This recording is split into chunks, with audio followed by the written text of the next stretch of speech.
때는 조선시대, 장대 같은 장맛비가 쏟아지던 깊은 여름밤이었습니다. 한양 북촌의 웅장한 기와집, 민대감댁에서 한 여인의 비통한 외침이 터져나왔습니다. 나가거라. 당장 이 집에서 나가. 흠뻑 젖은 소복 차림의 여인, 서화는 떨리는 손으로 작은 보따리를 쥔 채 대문 앞에 서 있었습니다. 그녀는 한때 이 집의 안주인이었습니다. 어머님, 제발 한 번만 더 기회를 주십시오.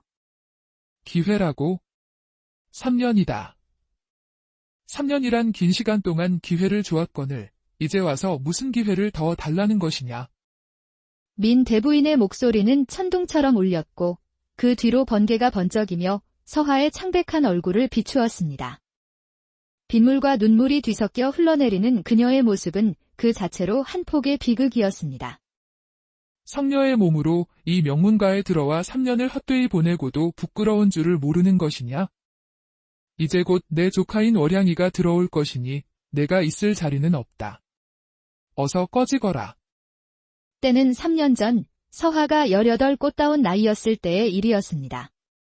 그녀는 한양 남촌에서도 소문난 절세가인으로 연꽃처럼 맑은 마음씨와 달빛보다 고운 얼굴을 지녔습니다. 저 아가씨를 한번 보면 혼이 빠진다 하여 다들 서화 아가씨라 부르지. 밤이면 달빛에 비친 그 얼굴이 선녀 같다 하여 월중선녀라는 별명까지 얻었다더군요. 그녀의 미모에 대한 소문은 팔도에 자자했고 정승판서의 자제들은 물론 종친까지도 그녀에게 청혼했습니다. 하지만 서화의 아버지가 선택한 사윗감은 당시 임금의 총애를 한 몸에 받던 한성부판윤, 민경훈 대감이었습니다. 아버님, 그 민대감이라는 분은 어떤 분이시옵니까? 걱정 말거라. 민대감은 비록 나이가 너보다 20살 많지만 지체 높은 양반의 인품도 훌륭하시다. 게다가 슬아의 자식이 없으니 내가 시집가면 큰 사랑을 받을 것이다. 그 말을 믿고 서화는 기꺼이 혼례를 치렀습니다. 혼례날, 비단옷을 곱게 차려입고 가마에 오른 그녀의 모습에 구경꾼들은 감탄을 금치 못했습니다. 아이고, 정말 선녀가 하늘에서 내려온 듯하구나. 민대감은 정말 복이 많으시지. 저리 어여쁜 색시를 얻으시다니. 하지만 화려한 행렬 속에서도 서화는 마음 깊은 곳에서 불길한 예감을 느끼고 있었습니다. 대감댁에 도착했을 때 그녀를 맞이한 것은 신랑인 민대감이 아닌 차가운 표정의 시어머니 민대부인이었습니다. 드디어 왔구나, 우리 며느리. 그 목소리는 얼음장처럼 차가웠고 눈빛은 칼날처럼 날카로웠습니다. 며느리 서화, 시어머님께 인사 올립니다. 쯧쯧. 소문난 미모라더니 가까이서 보니 그저 그렇구나. 아무튼 이제부터 이 집의 며느리이니 예의범절을 바르게 하고 특히 내 아들을 잘 모셔야 할 것이다. 그 순간 서화는 직감했습니다. 앞으로의 시집살이가 결코 순탄치 않을 것이라는 사실을 말입니다. 첫날 밤, 서화는 붉은 비단 이불이 깔린 방에서 남편을 기다렸습니다. 가슴이 두근거렸지요. 하지만 자정이 넘도록 민대감은 나타나지 않았습니다. 깜빡 잠이 들려던 찰나, 드디어 방문이 열리고 술 냄새를 풍기며 민대감이 비틀거리며 들어왔습니다. 아, 왔소. 부인. 그의 목소리는 냉담했고 눈빛은 텅 비어 있었습니다. 그는 서화를 쳐다보지도 않은 채 이불 위에 쓰러져 등을 돌리고는 코를 골기 시작했습니다. 서화는 당혹스러웠지만 첫날이니 피곤해서일 거라며 스스로를 위로했습니다. 하지만 그것은 시작에 불과했습니다. 그날 이후로도 민대감은 서화의 방에 찾아오는 일이 드물었고 와도 대화 한마디 없이 잠만 잘 뿐이었습니다. 날이 차니 제가 달이라도 주물러 드리겠습니다. 어느 날 서화가 조심스럽게 다가가자 민대감은 마치 불에 댄 듯 화들짝 놀라며 물러섰습니다. 괜찮다. 그저 혼자 있게 해주시오. 서화는 남편의 이상한 행동을 이해할 수 없었습니다. 밤마다 거울을 보며 자신을 탓했지만 답을 찾을 수는 없었지요. 그렇게 3년의 세월이 흘렀습니다. 서한은 시집 온 이후로 단 한 번도 남편의 진정한 사랑을 받아보지 못했습니다. 더욱 견디기 힘든 건 시어머니의 날선 시선이었습니다. 어찌 된 일이냐? 3년이 지나도록 내 뱃속에 씨앗 하나 들어서지 않다니. 남편이 그녀를 진정한 아내로 대해준 적이 없으니 어찌 아이가 생길 수 있겠습니까? 송구하오나 나리께서 국사에 바쁘셔서 바쁘다고? 그게 핑계가 되느냐? 이 집안의 대를 이을 아들이 없다는 게 얼마나 큰 문제인지 알기나 하는 것이냐? 그러던 어느 날 민 대부인은 결국 궁중의원을 불러들였습니다. 이 아이를 살펴보시오. 3년이 지나도록 태기가 없으니 필시 몸에 무슨 문제가 있을 것이야. 의원은 서하의 맥을 짚어보더니 고개를 갸우뚱했습니다. 부인의 맥박은 지극히 정상이옵니다. 오히려 매우 건강하시지요. 그렇다면 왜 아이가 생기지 않는 것이오? 그것은 부부간의 화합이 이루어져야 자식이 생기는 법인데 그 말에 민 대부인의 얼굴이 불그락푸르락해졌습니다. 그녀는 의원을 내쫓고는 서하에게 불같이 화를 냈습니다. 내년이 무슨 짓을 한 것이냐? 어찌 사내 하나 홀리지 못하는 게냐? 남편조차 유혹하지 못하는 미모가 대체 무슨 소용이더냐? 그날 이후 시어머니의 구박은 더욱 심해졌고 서하는 홀로 눈물 흘리며 매화자수를 놓는 것으로 마음을 달랬습니다. 추운 겨울을 이겨내고 피어나는 매화가 마치 자신의 처지와 같다고 생각했기 때문입니다. 그러던 어느 날 서하에게 청천벽력 같은 소식이 전해졌습니다. 민 대부인이 친정조카인 월양을 아들의 첩으로 드리겠다는 것이었지요. 이제 넌 필요 없다. 월양이가 내 아들의 자식을 낳아줄 것이니 넌 친정으로 돌아가거라. 어머님, 제가 무슨 잘못을 했사옵니까? 내 존재 자체가 잘못이다. 성녀의 몸으로 3년이나 헛되이 보낸 것이 가장 큰 죄지. 서하는 마지막 희망을 걸고 남편에게 호소했지만 민 대감은 차갑게 고개를 돌릴 뿐이었습니다. 부인, 이미 어머니께서 결정하신 일이요. 더 이상 말하지 마시오. 그 말에 서하는 절망했습니다. 결국 그녀는 작은 보따리 하나만을 든 채 비바람이 몰아치는 밤, 시댁에서 쫓겨났습니다. 하지만 그녀의 품속에는 훗날 자신의 운명을 바꿀 중요한 물건, 바로 남편의 비밀이 담긴 비단 주머니가 숨겨져 있었습니다. 갈 곳 없던 서하는 정처 없이 빗속을 헤맸습니다. 한양을 벗어나 관악산의 험한 산길로 접어들었지요. 빗물로 질척해진 흙길에 발이 빠져 넘어지기를 여러 번, 지칠 대로 지친 그녀의 의식은 점점 흐려져 갔습니다. 그때 눈앞에 낭떠러지가 나타났지만 비바람과 절망에 지친 서하는 그만 발을 헛디디고 말았습니다. 아, 다행히 절벽 중간에 있는 바위에 걸려 목숨은 건졌지만 온몸이 젖은 채 꼼짝할 수 없는 상황이었습니다. 의식이 아득해지던 순간 희미한 목소리가 들려왔습니다. 이런, 사람이 떨어졌나 보군. 굵직하고 따뜻한 남자의 목소리였습니다. 절벽 위에서 한 사내가 밧줄을 구해와 아래로 내려오고 있었습니다. 괜찮으십니까? 다치신 곳은 없으신지? 사내는 서하를 조심스럽게 들어 올렸습니다. 그 목소리에는 진심 어린 걱정이 묻어났습니다. 제 이름은 강무진이라 합니다. 이 근처 산에서 나무를 하며 사는 나무꾼이지요. 잠깐만 버티십시오. 곧제 오두막에 도착할 겁니다. 서하는 의식이 몽롱한 가운데서도 그의 넓고 따뜻한 등을 느꼈습니다. 무진의 오두막은 작지만 깨끗하고 따뜻했습니다. 그는 서하를 온돌방에 눕히고 마른 옷과 뜨거운 죽을 가져다 주었습니다.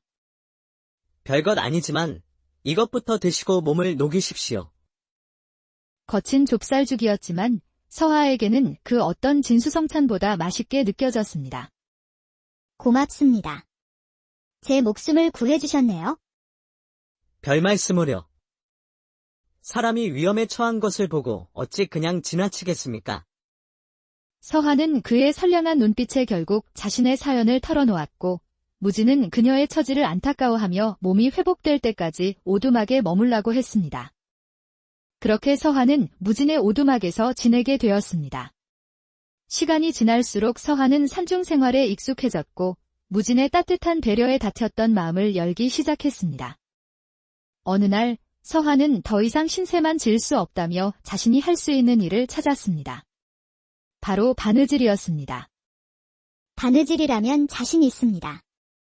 혹시 꿰맬 옷이라도 있으신지요? 무진이 내민 해진 옷을 정성껏 꿰매고 저고리 끝자락에 작은 매화 무늬를 수놓았습니다.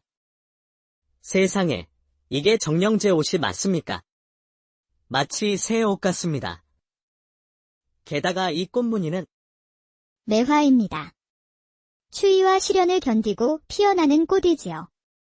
무진님의 굳센 인품과 같기를 바라는 마음에서 수놓았습니다. 무진은 깊이 감동했습니다. 그날 이후 두 사람의 마음은 더욱 가까워졌습니다. 서한은 자신의 재능으로 무언가 보탬이 되고 싶었고, 무진은 그녀가 수놓은 손수건을 들고 근처 사찰로 향했습니다. 손수건을 본 보살님은 그 솜씨에 감탄하며 즉시 은자 3냥이라는 큰 돈을 주고 샀습니다. 내가 평생 이런 일을 해왔지만 이토록 생생한 자수는 처음 봅니다. 더 만들어다 주실 수 있겠소? 그 소식을 들은 서하의 눈에 희망의 빛이 어렸습니다. 그녀의 자수품은 관악산 매화 자수라 불리며 입소문을 타고 한양의 양반가까지 퍼져나갔습니다. 어느 날 한 상인이 그 자수품을 들고 민 대감의 저택을 찾아갔습니다. 자수품을 본 민 대부인은 그 독특한 매듭법을 보고 얼굴이 창백해졌습니다. 그것은 서하만의 솜씨였기 때문입니다. 이 매듭은 설마 그 아이가 아직 살아있는 것이냐? 옆에서 자수품을 본 민 대감 역시 얼굴이 굳어졌습니다. 서하가 살아있다면 그녀가 가진 비밀 주머니도 아직 그녀의 손에 있을 것이기 때문입니다. 어머니, 만약 서아가 그 밀서를 가지고 있다면 우리 가문은 끝장입니다. 알고 있다. 당장 그 아이를 찾아야 한다. 그 아이가 입을 열기 전에. 민 대감은 즉시 수하들을 풀어 나무꾼 무진을 미행하게 했고 마침내 서하가 머무는 오두막을 찾아냈습니다. 무진이 나무를 하러 나간 사이 오두막에 낯선 사내들이 들이닥쳤습니다. 유 대감의 명이시다. 순순히 따라오면 해치지 않을 것이다. 서하는 절망적인 상황에서도 침착함을 잃지 않았습니다. 그녀는 짐을 챙기는 척하며 품속 깊이 비단 주머니를 숨겼고 이불 밑에 무진을 위한 쪽지를 남겨두었습니다. 집에 돌아와 쪽지를 발견한 무진은 곧바로 사찰로 달려가 보살님께 도움을 청했습니다. 큰일 났습니다. 서한 낭자가 민 대감의 수하들에게 잡혀갔습니다. 보살님은 민 대감의 오랜 정적인 좌의정 김판석 대감에게 이 일을 알리자고 제안했습니다. 다음 날 무진은 좌의정 대감을 만나 모든 사실을 고했습니다. 대감, 서한 낭자는 성녀라는 누명을 쓰고 쫓겨났습니다. 그리고 그녀가 가진 비단 주머니에는 민 대감의 중대한 비밀이 담긴 밀서가 들어있다고 했습니다. 밀서라. 흥미롭구나. 좋다. 내가 직접 나서겠다. 민경훈의 집에 대한 수색영장을 내릴 것이다. 그 시각 서하는 민 대감 집의 작은 방에 갇혀 있었습니다. 어서 그 밀서를 내놓아라. 그까짓 것 때문에 우리 가문이 망할 수 있단 말이다. 그 밀서에 대체 무엇이 적혀있기에 이리 두려워하십니까? 바로 그때였습니다. 밖이 소란스러워지더니 포졸들을 이끌고 좌의정 대감이 들이닥쳤습니다. 어명이다. 민경훈 대감의 집에 대해 수색을 실시한다.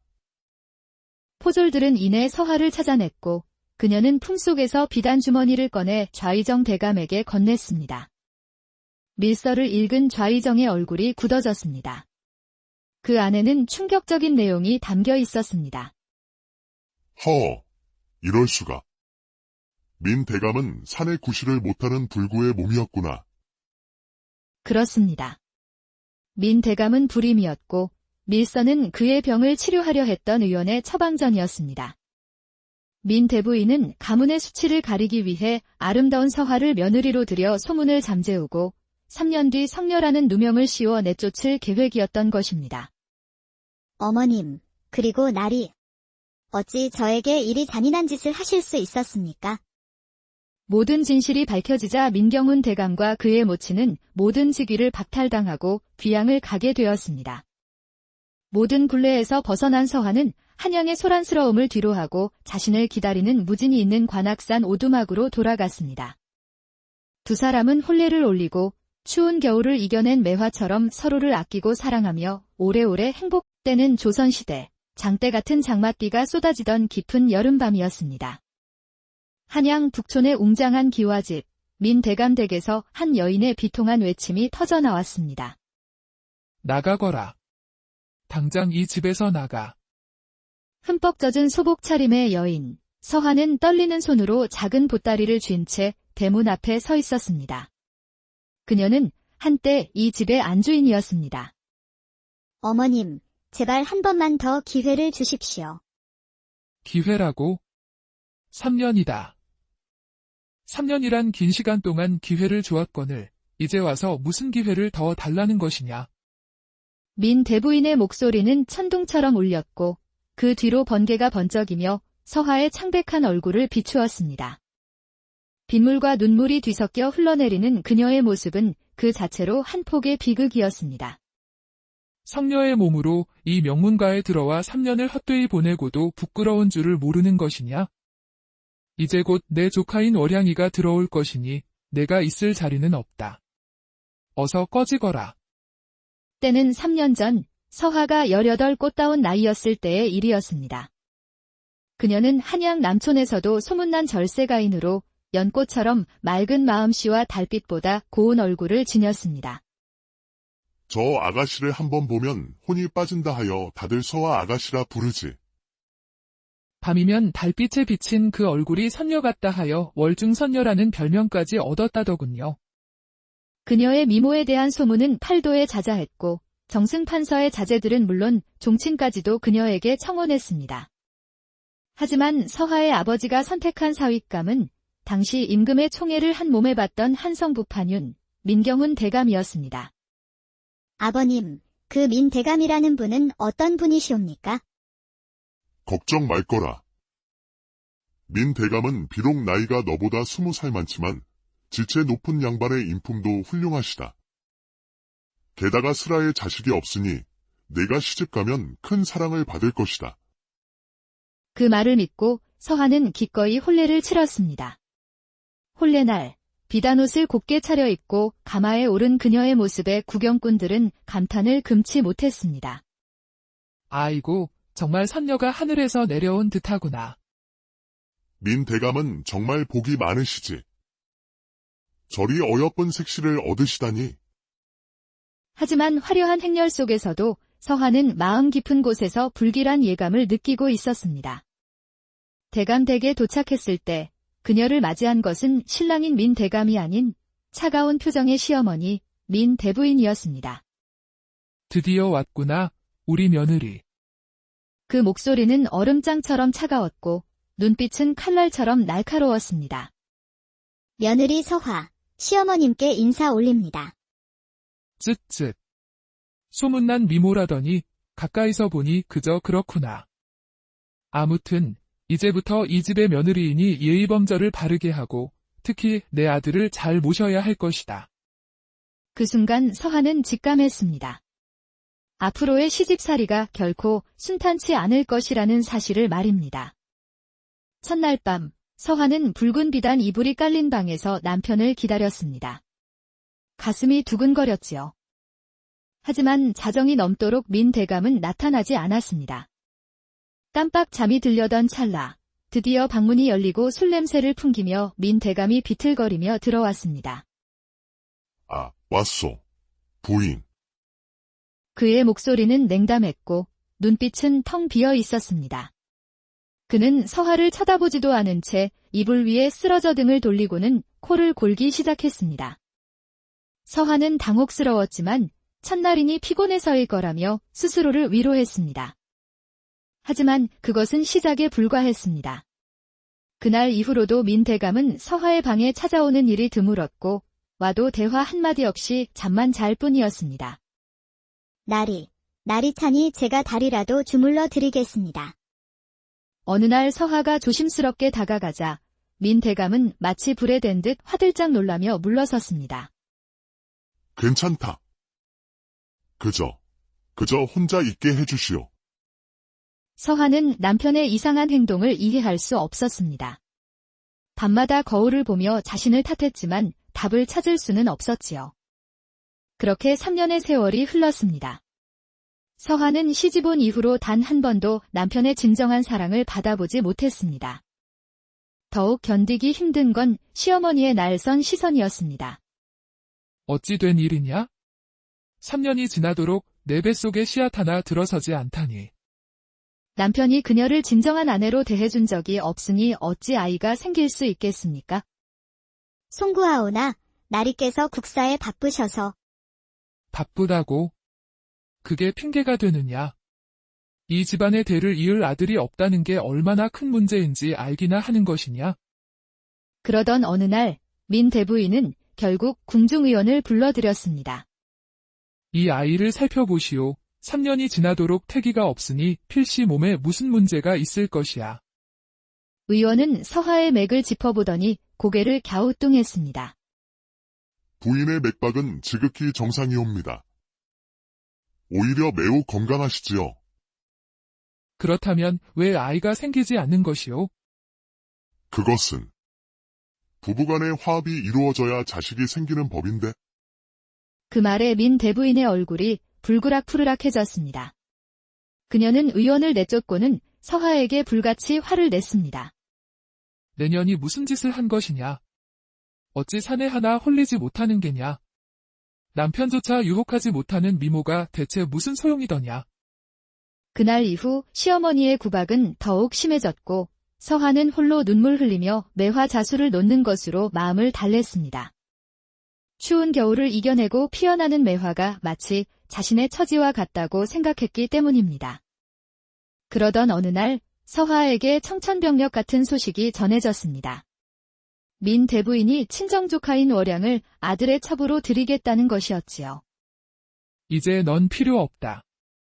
월양이가 내 아들의 자식을 낳아줄 것이니 넌 친정으로 돌아가거라. 어머님, 제가 무슨 잘못을 했사옵니까? 내 존재 자체가 잘못이다. 성녀의 몸으로 3년이나 헛되이 보낸 것이 가장 큰 죄지. 서하는 마지막 희망을 걸고 남편에게 호소했지만 민 대감은 차갑게 고개를 돌릴 뿐이었습니다.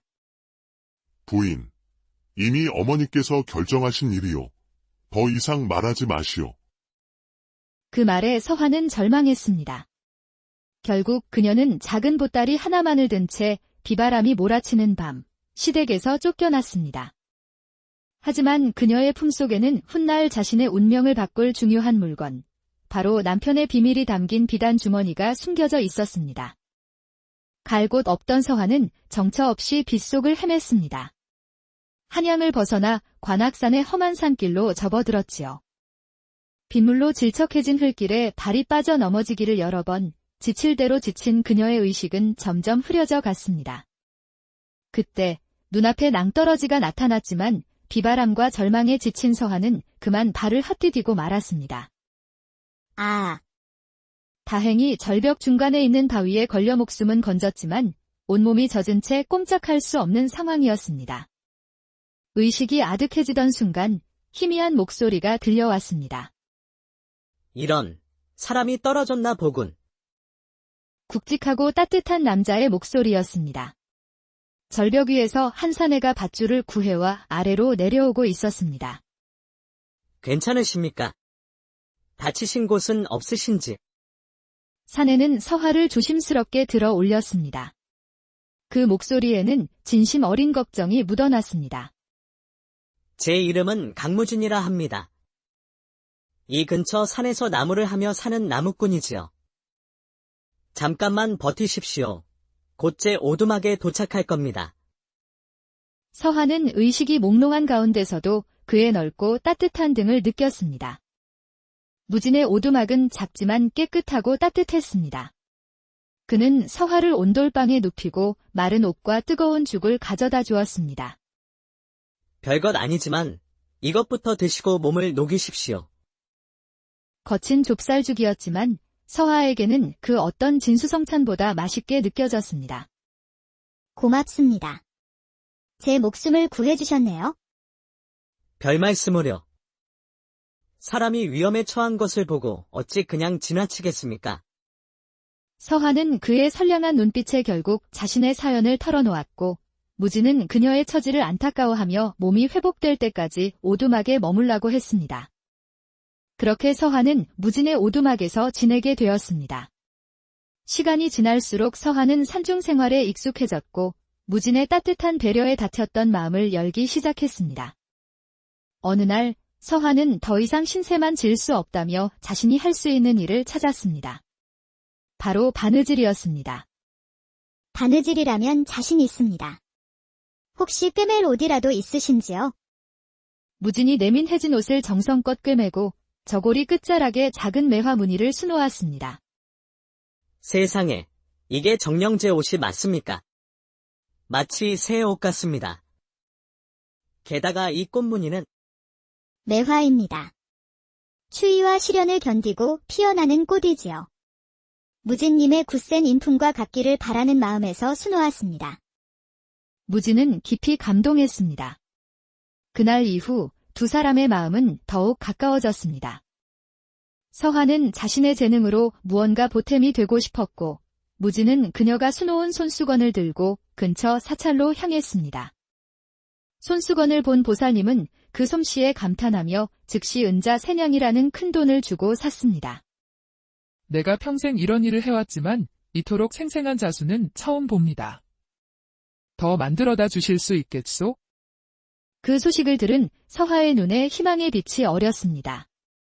그녀의 자수품은 관악산 매화 자수라 불리며 입소문을 타고 한양의 양반가까지 퍼져나갔습니다. 어느 날 한 상인이 그 자수품을 들고 민 대감의 저택을 찾아갔습니다. 자수품을 본 민 대부인은 그 독특한 매듭법을 보고 얼굴이 창백해졌습니다. 그것은 서화만의 솜씨였기 때문입니다. 이 매듭은 설마 그 아이가 아직 살아있는 것이냐? 옆에서 자수품을 본 민 대감 역시 얼굴이 굳어졌습니다. 서화가 살아있다면 그녀가 가진 비밀 주머니도 아직 그녀의 손에 있을 것이기 때문입니다.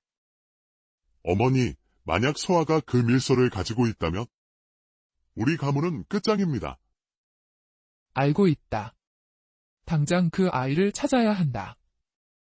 그 아이가 입을 열기 전에.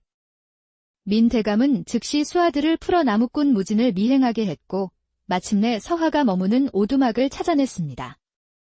무진이 나무를 하러 나간 사이 오두막에 낯선 사내들이 들이닥쳤습니다. 유 대감의 명이시다. 순순히 따라오면 해치지 않을 것이다. 서화는 절망적인 상황에서도 침착함을 잃지 않았습니다. 그녀는 짐을 챙기는 척하며 품속 깊이 비단 주머니를 숨겼고 이불 밑에 무진을 위한 쪽지를 남겨두었습니다. 집에 돌아와 쪽지를 발견한 무진은 곧바로 사찰로 달려가 보살님께 도움을 청했습니다. 큰일 났습니다.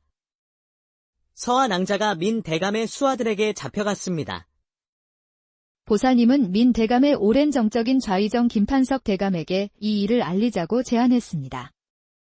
다음 날 무진은 좌의정 대감을 만나 모든 사실을 고했습니다. 대감, 서화 낭자는 성녀라는 누명을 쓰고 쫓겨났습니다. 그리고 그녀가 가진 비단 주머니에는 민 대감의 중대한 비밀이 담긴 밀서가 들어있다고 했습니다. 밀서라. 흥미롭구나. 좋다. 내가 직접 나서겠다. 민경훈의 집에 대한 수색영장을 내릴 것이다. 그 시각 서화는 민 대감 집의 작은 방에 갇혀 있었습니다. 어서 그 밀서를 내놓아라. 그까짓 것 때문에 우리 가문이 망할 수 있단 말이다. 그 밀서에 대체 무엇이 적혀있기에 이리 두려워하십니까? 바로 그때였습니다. 밖이 소란스러워지더니 포졸들을 이끌고 좌의정 대감이 들이닥쳤습니다. 어명이다. 민경훈 대감의 집에 대해 수색을 실시한다. 포졸들은 이내 서하를 찾아냈고 그녀는 품속에서 비단 주머니를 꺼내 좌의정 대감에게 건넸습니다. 밀서를 읽은 좌의정의 얼굴이 굳어졌습니다. 그 안에는 충격적인 내용이 담겨 있었습니다. 허, 이럴 수가. 민 대감은 산에 구실을 못하는 불구의 몸이었구나. 그렇습니다. 민 대감은 불임이었고 밀서는 그의 병을 치료하려 했던 의원의 처방전이었습니다. 민 대부인은 가문의 수치를 가리기 위해 아름다운 서하를 며느리로 들여 소문을 잠재우고 3년 뒤 성녀라는 누명을 씌워 내쫓을 계획이었던 것입니다. 어머님, 그리고 나리. 어찌 저에게 이리 잔인한 짓을 하실 수 있었습니까? 모든 진실이 밝혀지자 민경훈 대감과 그의 모친은 모든 직위를 박탈당하고 귀양을 가게 되었습니다.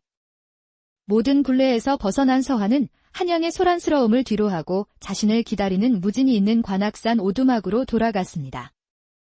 두 사람은 혼례를 올리고 추운 겨울을 이겨낸 매화처럼 서로를 아끼고 사랑하며 오래오래 행복되는 조선시대, 장대 같은 장맛비가 쏟아지던 깊은 여름밤이었습니다. 한양 북촌의 웅장한 기와집, 민 대감 댁에서 한 여인의 비통한 외침이 터져나왔습니다. 나가거라. 당장 이 집에서 나가. 흠뻑 젖은 소복 차림의 여인, 서하는 떨리는 손으로 작은 보따리를 쥔 채 대문 앞에 서 있었습니다. 그녀는 한때 이 집의 안주인이었습니다. 어머님, 제발 한 번만 더 기회를 주십시오. 기회라고? 3년이다. 3년이란 긴 시간 동안 기회를 주었거늘 이제 와서 무슨 기회를 더 달라는 것이냐? 민 대부인의 목소리는 천둥처럼 울렸고 그 뒤로 번개가 번쩍이며 서하의 창백한 얼굴을 비추었습니다. 빗물과 눈물이 뒤섞여 흘러내리는 그녀의 모습은 그 자체로 한 폭의 비극이었습니다. 성녀의 몸으로 이 명문가에 들어와 3년을 헛되이 보내고도 부끄러운 줄을 모르는 것이냐? 이제 곧 내 조카인 월양이가 들어올 것이니 내가 있을 자리는 없다. 어서 꺼지거라. 때는 3년 전 서하가 18 꽃다운 나이였을 때의 일이었습니다. 그녀는 한양 남촌에서도 소문난 절세가인으로 연꽃처럼 맑은 마음씨와 달빛보다 고운 얼굴을 지녔습니다. 저 아가씨를 한번 보면 혼이 빠진다 하여 다들 서하 아가씨라 부르지. 밤이면 달빛에 비친 그 얼굴이 선녀 같다 하여 월중선녀라는 별명까지 얻었다더군요. 그녀의 미모에 대한 소문은 팔도에 자자했고 정승판서의 자제들은 물론 종친까지도 그녀에게 청혼했습니다. 하지만 서하의 아버지가 선택한 사윗감은 당시 임금의 총애를 한 몸에 받던 한성부판윤, 민경훈 대감이었습니다. 아버님, 그 민 대감이라는 분은 어떤 분이시옵니까? 걱정 말 거라. 민 대감은 비록 나이가 너보다 20살 많지만 지체 높은 양반의 인품도 훌륭하시다. 게다가 슬아의 자식이 없으니 내가 시집가면 큰 사랑을 받을 것이다. 그 말을 믿고 서하는 기꺼이 혼례를 치렀습니다. 혼례날, 비단옷을 곱게 차려입고 가마에 오른 그녀의 모습에 구경꾼들은 감탄을 금치 못했습니다. 아이고, 정말 선녀가 하늘에서 내려온 듯하구나. 민 대감은 정말 복이 많으시지. 저리 어여쁜 색시를 얻으시다니. 하지만 화려한 행렬 속에서도 서하는 마음 깊은 곳에서 불길한 예감을 느끼고 있었습니다. 대감 댁에 도착했을 때 그녀를 맞이한 것은 신랑인 민 대감이 아닌 차가운 표정의 시어머니 민 대부인이었습니다. 드디어 왔구나, 우리 며느리. 그 목소리는 얼음장처럼 차가웠고 눈빛은 칼날처럼 날카로웠습니다. 며느리 서화, 시어머님께 인사 올립니다. 쯧쯧. 소문난 미모라더니 가까이서 보니 그저 그렇구나. 아무튼 이제부터 이 집의 며느리이니 예의범절을 바르게 하고 특히 내 아들을 잘 모셔야 할 것이다. 그 순간 서하는 직감했습니다. 앞으로의 시집살이가 결코 순탄치 않을 것이라는 사실을 말입니다. 첫날 밤, 서화는 붉은 비단 이불이 깔린 방에서 남편을 기다렸습니다. 가슴이 두근거렸지요. 하지만 자정이 넘도록 민 대감은 나타나지 않았습니다. 깜빡 잠이 들려던 찰나, 드디어 방문이 열리고 술 냄새를 풍기며 민 대감이 비틀거리며 들어왔습니다. 아, 왔소. 부인. 그의 목소리는 냉담했고 눈빛은 텅 비어 있었습니다. 그는 서화를 쳐다보지도 않은 채 이불 위에 쓰러져 등을 돌리고는 코를 골기 시작했습니다. 서화는 당혹스러웠지만 첫날이니 피곤해서일 거라며 스스로를 위로했습니다. 하지만 그것은 시작에 불과했습니다. 그날 이후로도 민 대감은 서화의 방에 찾아오는 일이 드물었고 와도 대화 한마디 없이 잠만 잘 뿐이었습니다. 날이 차니 제가 다리라도 주물러 드리겠습니다. 어느 날 서화가 조심스럽게 다가가자 민 대감은 마치 불에 댄 듯 화들짝 놀라며 물러섰습니다. 괜찮다. 그저 혼자 있게 해주시오. 서화는 남편의 이상한 행동을 이해할 수 없었습니다. 밤마다 거울을 보며 자신을 탓했지만 답을 찾을 수는 없었지요. 그렇게 3년의 세월이 흘렀습니다.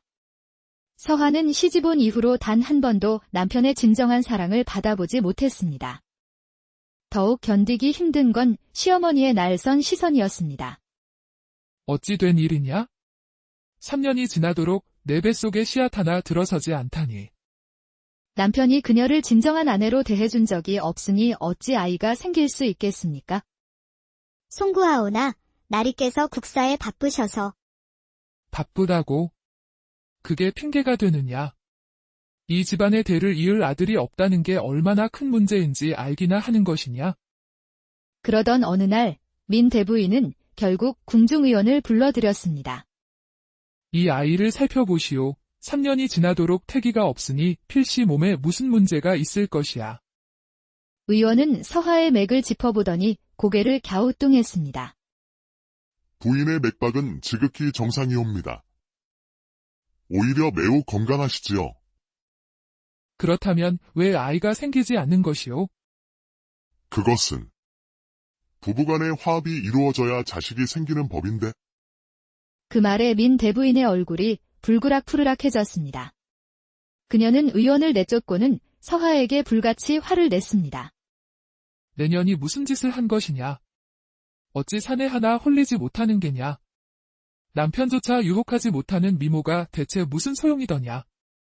그날 이후 시어머니의 구박은 더욱 심해졌고 서화는 홀로 눈물 흘리며 매화자수를 놓는 것으로 마음을 달랬습니다. 추운 겨울을 이겨내고 피어나는 매화가 마치 자신의 처지와 같다고 생각했기 때문입니다. 그러던 어느 날 서화에게 청천벽력 같은 소식이 전해졌습니다. 민 대부인이 친정조카인 월양을 아들의 첩으로 들이겠다는 것이었지요. 이제 넌 필요 없다. 월양이가 내 아들의 자식을 낳아줄 것이니 넌 친정으로 돌아가거라. 어머님, 제가 무슨 잘못을 했사옵니까? 내 존재 자체가 잘못이다. 성녀의 몸으로 3년이나 헛되이 보낸 것이 가장 큰 죄지. 서화는 마지막 희망을 걸고 남편에게 호소했지만 민 대감은 차갑게 고개를 돌릴 뿐이었습니다. 부인, 이미 어머니께서 결정하신 일이요. 더 이상 말하지 마시오. 그 말에 서화는 절망했습니다. 결국 그녀는 작은 보따리 하나만을 든 채 비바람이 몰아치는 밤, 시댁에서 쫓겨났습니다. 하지만 그녀의 품속에는 훗날 자신의 운명을 바꿀 중요한 물건, 바로 남편의 비밀이 담긴 비단 주머니가 숨겨져 있었습니다. 갈 곳 없던 서화는 정처 없이 빗속을 헤맸습니다. 한양을 벗어나 관악산의 험한 산길로 접어들었지요. 빗물로 질척해진 흙길에 발이 빠져 넘어지기를 여러 번, 지칠 대로 지친 그녀의 의식은 점점 흐려져 갔습니다. 그때 눈앞에 낭떠러지가 나타났지만 비바람과 절망에 지친 서화는 그만 발을 헛디디고 말았습니다. 다행히 절벽 중간에 있는 바위에 걸려 목숨은 건졌지만 온몸이 젖은 채 꼼짝할 수 없는 상황이었습니다. 의식이 아득해지던 순간 희미한 목소리가 들려왔습니다. 이런, 사람이 떨어졌나 보군. 굵직하고 따뜻한 남자의 목소리였습니다. 절벽 위에서 한 사내가 밧줄을 구해와 아래로 내려오고 있었습니다. 괜찮으십니까? 다치신 곳은 없으신지? 사내는 서화를 조심스럽게 들어 올렸습니다. 그 목소리에는 진심 어린 걱정이 묻어났습니다. 제 이름은 강무진이라 합니다. 이 근처 산에서 나무를 하며 사는 나무꾼이지요. 잠깐만 버티십시오. 곧 제 오두막에 도착할 겁니다. 서화는 의식이 몽롱한 가운데서도 그의 넓고 따뜻한 등을 느꼈습니다. 무진의 오두막은 작지만 깨끗하고 따뜻했습니다. 그는 서화를 온돌방에 눕히고 마른 옷과 뜨거운 죽을 가져다 주었습니다. 별것 아니지만 이것부터 드시고 몸을 녹이십시오. 거친 좁쌀죽이었지만 서화에게는 그 어떤 진수성찬보다 맛있게 느껴졌습니다. 고맙습니다. 제 목숨을 구해주셨네요. 별 말씀을요. 사람이 위험에 처한 것을 보고 어찌 그냥 지나치겠습니까? 서화는 그의 선량한 눈빛에 결국 자신의 사연을 털어놓았고 무진은 그녀의 처지를 안타까워하며 몸이 회복될 때까지 오두막에 머물라고 했습니다. 그렇게 서화는 무진의 오두막에서 지내게 되었습니다. 시간이 지날수록 서화는 산중 생활에 익숙해졌고 무진의 따뜻한 배려에 닫혔던 마음을 열기 시작했습니다. 어느 날 서화는 더 이상 신세만 질 수 없다며 자신이 할 수 있는 일을 찾았습니다. 바로 바느질이었습니다. 바느질이라면 자신 있습니다. 혹시 꿰맬 옷이라도 있으신지요? 무진이 내민 해진 옷을 정성껏 꿰매고 저고리 끝자락에 작은 매화 무늬를 수놓았습니다. 세상에, 이게 정령제 옷이 맞습니까? 마치 새 옷 같습니다. 게다가 이 꽃무늬는 매화입니다. 추위와 시련을 견디고 피어나는 꽃이지요. 무진님의 굳센 인품과 같기를 바라는 마음에서 수놓았습니다. 무진은 깊이 감동했습니다. 그날 이후 두 사람의 마음은 더욱 가까워졌습니다. 서화는 자신의 재능으로 무언가 보탬이 되고 싶었고, 무진은 그녀가 수놓은 손수건을 들고 근처 사찰로 향했습니다. 손수건을 본 보살님은 그 솜씨에 감탄하며 즉시 은자 3냥이라는 큰 돈을 주고 샀습니다. 내가 평생 이런 일을 해왔지만 이토록 생생한 자수는 처음 봅니다. 더 만들어다 주실 수 있겠소? 그 소식을 들은 서화의 눈에 희망의 빛이 어렸습니다. 그녀의 자수품은 관악산 매화 자수라 불리며 입소문을 타고 한양의 양반가까지 퍼져나갔습니다. 어느 날 한 상인이 그 자수품을 들고 민 대감의 저택을 찾아갔습니다. 자수품을 본 민 대부인은 그 독특한 매듭법을 보고 얼굴이 창백해졌습니다. 그것은 서화만의 솜씨였기 때문입니다. 이 매듭은 설마 그 아이가 아직 살아있는 것이냐? 옆에서 자수품을 본 민 대감 역시 얼굴이 굳어졌습니다. 서화가 살아있다면 그녀가 가진 비밀 주머니도 아직 그녀의 손에 있을 것이기 때문입니다. 어머니, 만약 서화가 그 밀서를 가지고 있다면 우리 가문은 끝장입니다. 알고 있다. 당장 그 아이를 찾아야 한다. 그 아이가 입을 열기 전에. 민 대감은 즉시 수하들을 풀어 나무꾼 무진을 미행하게 했고 마침내 서화가 머무는 오두막을 찾아냈습니다. 무진이 나무를 하러 나간 사이 오두막에 낯선 사내들이 들이닥쳤습니다. 유 대감의 명이시다. 순순히 따라오면 해치지 않을 것이다. 서화는 절망적인 상황에서도 침착함을 잃지 않았습니다. 그녀는 짐을 챙기는 척하며 품속 깊이 비단 주머니를 숨겼고 이불 밑에 무진을 위한 쪽지를 남겨두었습니다. 집에 돌아와 쪽지를 발견한 무진은 곧바로 사찰로 달려가 보살님께 도움을 청했습니다. 큰일 났습니다.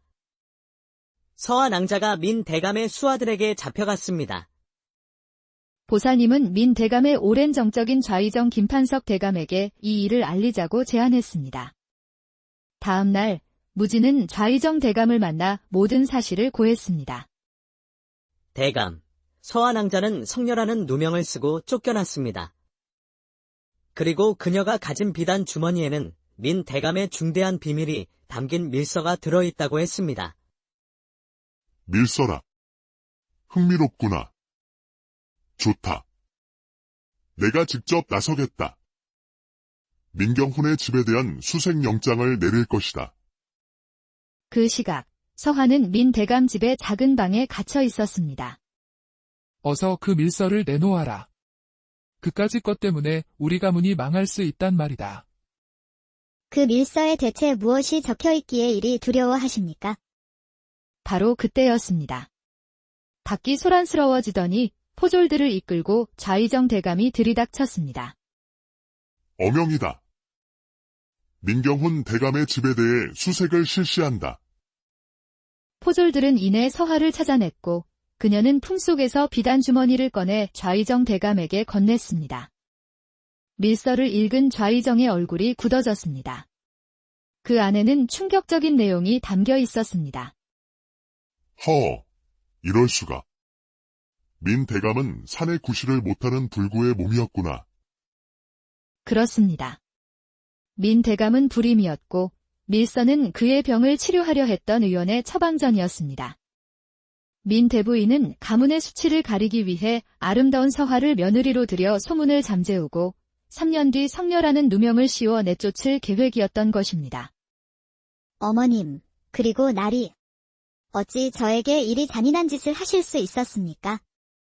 모든 진실이 밝혀지자 민경훈 대감과 그의 모친은 모든 직위를 박탈당하고 귀양을 가게 되었습니다. 모든 굴레에서 벗어난 서한은 한양의 소란스러움을 뒤로하고 자신을 기다리는 무진이 있는 관악산 오두막으로 돌아갔습니다. 두 사람은 혼례를 올리고 추운 겨울을 이겨낸 매화처럼 서로를 아끼고 사랑하며 오래오래 행복되는 조선시대, 장대 같은 장맛비가 쏟아지던 깊은 여름밤이었습니다. 한양 북촌의 웅장한 기와집, 민 대감댁에서 한 여인의 비통한 외침이 터져나왔습니다. 나가거라. 당장 이 집에서 나가. 흠뻑 젖은 소복 차림의 여인, 서한은 떨리는 손으로 작은 보따리를 쥔 채 대문 앞에 서 있었습니다. 그녀는 한때 이 집의 안주인이었습니다. 어머님, 제발 한 번만 더 기회를 주십시오. 기회라고? 3년이다. 3년이란 긴 시간 동안 기회를 주었거늘 이제 와서 무슨 기회를 더 달라는 것이냐? 민 대부인의 목소리는 천둥처럼 울렸고 그 뒤로 번개가 번쩍이며 서하의 창백한 얼굴을 비추었습니다. 빗물과 눈물이 뒤섞여 흘러내리는 그녀의 모습은 그 자체로 한 폭의 비극이었습니다. 성녀의 몸으로 이 명문가에 들어와 3년을 헛되이 보내고도 부끄러운 줄을 모르는 것이냐? 이제 곧 내 조카인 월양이가 들어올 것이니 내가 있을 자리는 없다. 어서 꺼지거라. 때는 3년 전 서하가 18 꽃다운 나이였을 때의 일이었습니다. 그녀는 한양 남촌에서도 소문난 절세가인으로 연꽃처럼 맑은 마음씨와 달빛보다 고운 얼굴을 지녔습니다. 저 아가씨를 한번 보면 혼이 빠진다 하여 다들 서와 아가씨라 부르지. 밤이면 달빛에 비친 그 얼굴이 선녀 같다 하여 월중선녀라는 별명까지 얻었다더군요. 그녀의 미모에 대한 소문은 팔도에 자자했고 정승판서의 자제들은 물론 종친까지도 그녀에게 청혼했습니다. 하지만 서하의 아버지가 선택한 사윗감은 당시 임금의 총애를 한 몸에 받던 한성부판윤, 민경훈 대감이었습니다. 아버님, 그 민 대감이라는 분은 어떤 분이시옵니까? 걱정 말거라. 민 대감은 비록 나이가 너보다 20살 많지만 지체 높은 양반의 인품도 훌륭하시다. 게다가 슬아에 자식이 없으니 내가 시집가면 큰 사랑을 받을 것이다. 그 말을 믿고 서하는 기꺼이 혼례를 치렀습니다. 혼례날, 비단옷을 곱게 차려입고 가마에 오른 그녀의 모습에 구경꾼들은 감탄을 금치 못했습니다. 아이고, 정말 선녀가 하늘에서 내려온 듯하구나. 민 대감은 정말 복이 많으시지. 저리 어여쁜 색시를 얻으시다니. 하지만 화려한 행렬 속에서도 서하는 마음 깊은 곳에서 불길한 예감을 느끼고 있었습니다. 대감댁에 도착했을 때 그녀를 맞이한 것은 신랑인 민 대감이 아닌 차가운 표정의 시어머니 민 대부인이었습니다. 드디어 왔구나, 우리 며느리. 그 목소리는 얼음장처럼 차가웠고 눈빛은 칼날처럼 날카로웠습니다. 며느리 서화, 시어머님께 인사 올립니다. 쯧쯧. 소문난 미모라더니 가까이서 보니 그저 그렇구나. 아무튼 이제부터 이 집의 며느리이니 예의범절을 바르게 하고 특히 내 아들을 잘 모셔야 할 것이다. 그 순간 서화는 직감했습니다. 앞으로의 시집살이가 결코 순탄치 않을 것이라는 사실을 말입니다. 첫날 밤, 서화는 붉은 비단 이불이 깔린 방에서 남편을 기다렸습니다. 가슴이 두근거렸지요. 하지만 자정이 넘도록 민 대감은 나타나지 않았습니다. 깜빡 잠이 들려던 찰나, 드디어 방문이 열리고 술 냄새를 풍기며 민 대감이 비틀거리며 들어왔습니다. 아, 왔소. 부인. 그의 목소리는 냉담했고 눈빛은 텅 비어 있었습니다. 그는 서화를 쳐다보지도 않은 채 이불 위에 쓰러져 등을 돌리고는 코를 골기 시작했습니다. 서화는 당혹스러웠지만 첫날이니 피곤해서일 거라며 스스로를 위로했습니다. 하지만 그것은 시작에 불과했습니다. 그날 이후로도 민 대감은 서화의 방에 찾아오는 일이 드물었고 와도 대화 한마디 없이 잠만 잘 뿐이었습니다. 날이 차니 제가 다리라도 주물러 드리겠습니다. 어느 날 서화가 조심스럽게 다가가자 민 대감은 마치 불에 댄 듯 화들짝 놀라며 물러섰습니다. 괜찮다. 그저 혼자 있게 해주시오. 서화는 남편의 이상한 행동을 이해할 수 없었습니다. 밤마다 거울을 보며 자신을 탓했지만 답을 찾을 수는 없었지요. 그렇게 3년의 세월이 흘렀습니다. 서화는 시집 온 이후로 단 한 번도 남편의 진정한 사랑을 받아보지 못했습니다. 더욱 견디기 힘든 건 시어머니의 날선 시선이었습니다. 어찌 된 일이냐? 3년이 지나도록 내 뱃속에 씨앗 하나 들어서지 않다니. 남편이 그녀를 진정한 아내로 대해준 적이 없으니 어찌 아이가 생길 수 있겠습니까? 송구하오나 나리께서 국사에 바쁘셔서. 바쁘다고? 그게 핑계가 되느냐? 이 집안의 대를 이을 아들이 없다는 게 얼마나 큰 문제인지 알기나 하는 것이냐? 그러던 어느 날 민 대부인은 결국 궁중의원을 불러들였습니다. 이 아이를 살펴보시오. 3년이 지나도록 태기가 없으니 필시 몸에 무슨 문제가 있을 것이야. 의원은 서화의 맥을 짚어보더니 고개를 갸우뚱했습니다. 부인의 맥박은 지극히 정상이옵니다. 오히려 매우 건강하시지요. 그렇다면 왜 아이가 생기지 않는 것이오? 그것은 부부간의 화합이 이루어져야 자식이 생기는 법인데. 그 말에 민 대부인의 얼굴이 불그락푸르락해졌습니다. 그녀는 의원을 내쫓고는 서화에게 불같이 화를 냈습니다. 내년이 무슨 짓을 한 것이냐? 어찌 사내 하나 홀리지 못하는 게냐? 남편조차 유혹하지 못하는 미모가 대체 무슨 소용이더냐? 그날 이후 시어머니의 구박은 더욱 심해졌고 서화는 홀로 눈물 흘리며 매화자수를 놓는 것으로 마음을 달랬습니다. 추운 겨울을 이겨내고 피어나는 매화가 마치 자신의 처지와 같다고 생각했기 때문입니다. 그러던 어느 날 서화에게 청천벽력 같은 소식이 전해졌습니다. 민 대부인이 친정조카인 월양을 아들의 첩으로 드리겠다는 것이었지요. 이제 넌 필요 없다. 월양이가 내 아들의 자식을 낳아줄 것이니 넌 친정으로 돌아가거라. 어머님, 제가 무슨 잘못을 했사옵니까? 내 존재 자체가 잘못이다. 성녀의 몸으로 3년이나 헛되이 보낸 것이 가장 큰 죄지. 서화는 마지막 희망을 걸고 남편에게 호소했지만 민 대감은 차갑게 고개를 돌릴 뿐이었습니다. 부인, 이미 어머니께서 결정하신 일이요. 더 이상 말하지 마시오. 그 말에 서화는 절망했습니다. 결국 그녀는 작은 보따리 하나만을 든 채 비바람이 몰아치는 밤, 시댁에서 쫓겨났습니다. 하지만 그녀의 품속에는 훗날 자신의 운명을 바꿀 중요한 물건, 바로 남편의 비밀이 담긴 비단 주머니가 숨겨져 있었습니다. 갈 곳 없던 서화는 정처 없이 빗속을 헤맸습니다. 한양을 벗어나 관악산의 험한 산길로 접어들었지요. 빗물로 질척해진 흙길에 발이 빠져 넘어지기를 여러 번, 지칠 대로 지친 그녀의 의식은 점점 흐려져 갔습니다. 그때 눈앞에 낭떠러지가 나타났지만 비바람과 절망에 지친 서화는 그만 발을 헛디디고 말았습니다. 아, 다행히 절벽 중간에 있는 바위에 걸려 목숨은 건졌지만 온몸이 젖은 채 꼼짝할 수 없는 상황이었습니다. 의식이 아득해지던 순간 희미한 목소리가 들려왔습니다. 이런, 사람이 떨어졌나 보군. 굵직하고 따뜻한 남자의 목소리였습니다. 절벽 위에서 한 사내가 밧줄을 구해와 아래로 내려오고 있었습니다. 괜찮으십니까? 다치신 곳은 없으신지? 사내는 서화를 조심스럽게 들어 올렸습니다. 그 목소리에는 진심 어린 걱정이 묻어났습니다.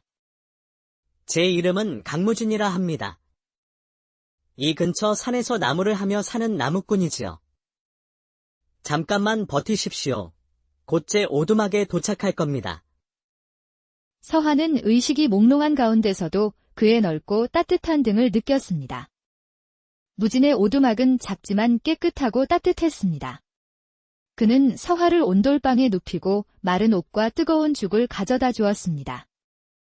별것 아니지만 이것부터 드시고 몸을 녹이십시오. 거친 좁쌀죽이었지만 서화에게는 그 어떤 진수성찬보다 맛있게 느껴졌습니다. 고맙습니다. 제 목숨을 구해주셨네요. 별 말씀을요.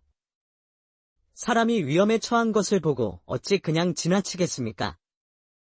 서화는 그의 선량한 눈빛에 결국 자신의 사연을 털어놓았고 무진은 그녀의 처지를 안타까워하며 몸이 회복될 때까지 오두막에 머물라고 했습니다. 그렇게 서화는 무진의 오두막에서 지내게 되었습니다. 시간이 지날수록 서화는 산중 생활에 익숙해졌고 무진의 따뜻한 배려에 닫혔던 마음을 열기 시작했습니다.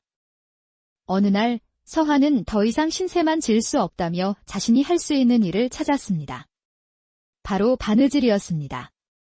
바느질이라면 자신 있습니다. 혹시 꿰맬 옷이라도 있으신지요? 무진이 내민해진 옷을 정성껏 꿰매고 저고리 끝자락에 작은 매화 무늬를 수놓았습니다. 세상에, 이게 정령제 옷이 맞습니까? 마치 새 옷 같습니다. 게다가 이 꽃무늬는 매화입니다. 추위와 시련을 견디고 피어나는 꽃이지요. 무진님의 굳센 인품과 같기를 바라는 마음에서 수놓았습니다.